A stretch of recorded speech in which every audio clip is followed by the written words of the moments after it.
Hello दोस्तों, मैं राखी चौहान आपका स्वागत करती हूँ आपके अपने YouTube चैनल पाठशाला पिथौरागढ़ में। और आशा करती हूँ कि आप सब लोग अच्छे होंगे और अच्छे से अपनी पढ़ाई का ध्यान रख रहे होंगे। देखिए दोस्तों, जैसे लॉकडाउन खत्म होता है बहुत सारे एग्जाम आएंगे, तो आपको अच्छे से प्रिपरेशन करनी है। अभी ऐसे नहीं सोचना है कि अभी पढ़ाई का थोड़ा सा क्या कर ले, ब्रेक ले लें। तो सारे एग्जाम्स के लिए जो कि उत्तराखंड के भी पॉइंट ऑफ व्यू से या स्टेट वनडे एग्जाम जितने भी हैं सारे क्या है काफी अभी आने वाले हैं, तो आपको अच्छे से अपनी पढ़ाई करनी चाहिए। चलिए आगे डिस्कस करते हैं। और इसके साथ ही दोस्तों, अगर आपको वीडियोस अच्छी लगती हैं तो प्लीज लाइक शेयर कीजिए, चैनल को सब्सक्राइब कीजिए और कमेंट के थ्रू अपने सजेशंस हमको दीजिए। चलिए देखते हैं, आज हम जानेंगे पंचायती राज के बारे में कि इनको कब कौन से अनुसूची में है, कौन से भाग में है, कैसे कैसे इसका कार्य होता है, उसके बारे में थोड़ा सा इन्फॉर्मेशन, उसके रिगार्डिंग क्वेश्चंस जो पूछे जाते हैं क्वेश्चंस को हम डिस्कस करेंगे।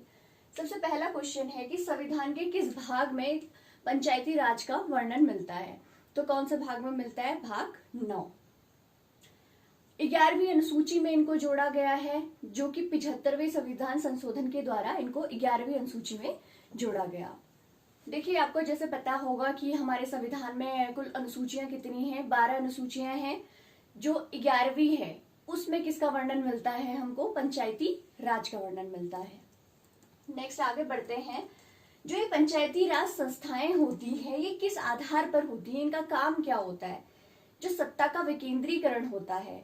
अब देखिए, सत्ता का विकेंद्रीकरण क्या होता है? सत्ता का विकेंद्रीकरण से ये अर्थ है कि देखिए, अगर कोई एक आदमी है जो पूरे देश को कंट्रोल कर रहा है, तो क्या ये पॉसिबल है कि वो सब, उसकी जो पहुंच है वो सब जगह हो? नहीं। तो इसलिए कि जो गवर्नमेंट है उसका जो क्या है, फैलाव है या फिर पकड़ है, एक आम आदमी तक पहुंचने के लिए आम आदमी की भागीदारी भी क्या हो, प्रशासन में हो। इसलिए क्या किया गया है, इसको डिवाइड कर दिया गया है, फैला दिया गया है, हम बोल सकते हैं। नेक्स्ट, पंचायती राज संस्थाओं का निर्वाचन कौन करता है?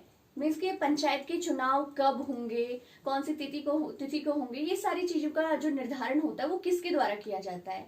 तो ये किया जाता है राज्य निर्वाचन आयोग द्वारा। जैसे कि आपको पता होगा, केंद्र में कौन करता है? निर्वाचन आयोग करता है चुनाव के लिए, लोकसभा के चुनाव जो होते हैं। तो यहीं पे अगर हमारे जो पंचायत के चुनाव होते हैं उनके लिए जो राज्य निर्वाचन आयोग होता है उसके द्वारा क्या किया जाता है, ये बताया जाता है कि कब चुनाव होंगे। और चुनाव कब होता है? हर 5 साल में पंचायत का चुनाव होता है।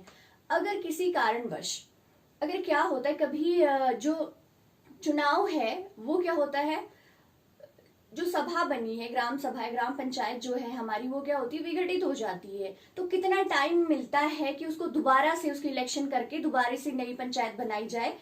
तो ये भी क्वेश्चन पूछ लिया जाता है। कम से कम 6 महीने का टाइम इसके लिए मिलता है कि उसके बाद आप क्या करेंगे, हम क्या करेंगे कि दोबारा से पंचायत का चुनाव कराया जाएगा। नेक्स्ट बढ़ते हैं। भारत में पंचायती राज अधिनियम कब लागू हुआ? 25 अप्रैल 1993। जैसे कि हमने जाना था 1992 में क्या आया था, एक्ट आया था जो 11वीं अनुसूची में जोड़ा गया था 1993 में। आगे, सर्वप्रथम पंचायती राज व्यवस्था कहाँ लागू की गई? तो ये लागू की गई थी राजस्थान के नागौर जिले में। ये क्वेश्चन बहुत इंपॉर्टेंट है, बहुत सारे एग्जाम्स में पूछा गया है दोस्तों कि जो ये पंचायती राज व्यवस्था है ये सबसे पहले कहाँ लागू की गई थी? तो कहाँ लागू की गई थी? नागौर, राजस्थान में। नेक्स्ट क्वेश्चन, किसकी सिफारिश पर भारत में पंचायती राज व्यवस्था की स्थापना की गई? देखिए, इसके लिए 2 समितियां बनाई गई थी, एक अशोक मेहता समिति और दूसरी बलवंत राय मेहता समिति। जो अशोक मेहता समिति थी उसने कहा था कि जो पंचायती राज है वो 2 स्तर पे होना चाहिए। और इसके साथ ही जो बलवंत राय मेहता समिति थी इसने बोला था कि जो पंचायती राज है वो त्रिस्तरीय होना चाहिए। तो अभी जो करंट में वर्तमान में चल रहा है वो क्या है, त्रिस्तरीय पंचायती राज व्यवस्था चलती है, जो किसने रिकमेंड की थी? बलवंत राय मेहता जी ने। ये भी क्वेश्चन पूछ लिया जाता है कि ये 2 समितियां, किस समिति के आधार पर पंचायती राज व्यवस्था को 2 स्तरीय होनी चाहिए बताया गया था, किसके आधार पर कहा गया था कि पंचायती राज व्यवस्था 3 स्तरीय होनी चाहिए? तो इसको ध्यान दीजिएगा। आगे बढ़ते हैं। पंचायत की सबसे छोटी इकाई क्या होती है? तो आपको पता है कि पंचायत के चुनाव कहाँ होते हैं? ग्राम में, ग्राम सभा में, ग्राम पंचायत में होते हैं। तो सबसे छोटी इकाई क्या हो जाएगी? ग्राम पंचायत।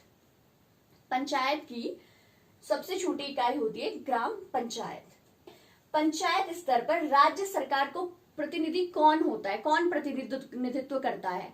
तो वो करता है ग्राम प्रधान। नेक्स्ट क्वेश्चन है, पंचायती राज व्यवस्था को किस सूची में रखा गया है? आपको पता होगा कि जो संविधान की अनुसूची 7 है, जिसमें कि 3 सूचियों का वर्णन मिलता है हमको, संघ सूची, राज्य सूची, समवर्ती सूची। तो पूछा गया है उन 3 सूचियों में से किस सूची में जो पंचायती राज है उसको रखा गया है? तो कौन सी सूची में रखा गया है?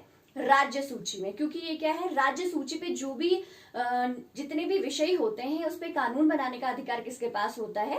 राज्य सरकार के पास। इसीलिए जो भी पंचायत के चुनाव के बारे में भी हमने जाना, तो ये सारे काम किसके होते हैं? राज्य सरकार के होते हैं, क्योंकि ये विषय किसके अंदर दिए गए, वर्णित किए गए हैं? राज्य सूची के अंदर। अब देखिए, एक क्वेश्चन ये काफी पूछ लिया जाता है कि जो पंचायत चुनाव होता है तो उसमें जो उम्मीदवार होता है उसकी आयु कितनी निर्धारित होती है?